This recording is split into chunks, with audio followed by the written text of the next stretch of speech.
நண்பர்களுக்கு வணக்கம். நீங்கள் பார்த்துட்டு இருக்கிறது வந்து பார்த்திங்க அப்படின்னா, 1 மாத பெருவிடை கோழி குஞ்சுகள் மற்றும் தாய்க்கோழி.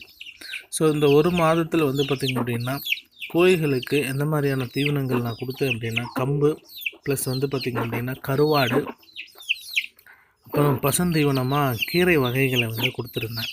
ஸோ கோழி குஞ்சுகளோட எண்ணிக்கை வந்து பார்த்திங்க அப்படின்னா, இறப்பு இல்லாமல் 8 குஞ்சுகளுமே வந்து பார்த்திங்க அப்படின்னா இந்த தாய்க்கோழி வந்து பாதுகாக்குது. அதே மாதிரி தாய்க்கோழி அடை வைக்கிறோம் அப்படின்னா எந்த மாதிரியான கோழிகளை அடைக்கு வந்து நம்ம தேர்வு செய்வது அப்படின்னும்போது, பெட்டை கோழிகள் 2-3 எண்ணிக்கையில் இருக்கிறப்ப தீவனங்கள் கொடுக்குறப்ப மற்ற பெட்டை கோழிகளை அது தீவனம் எடுக்கும்போது கொத்தி விரட்டும். ஸோ இந்த மாதிரியான தாய்க்கோழிகளை வந்து நீங்கள் தேர்வு செய்தீங்க அப்படின்னா, காகம், பருந்து இந்த மாதிரி கிட்ட இருந்து வந்து பார்த்திங்க அப்படின்னா தன் குஞ்சுகளை வந்து அந்த கோழிகள் வந்து காக்கும். ஓகே.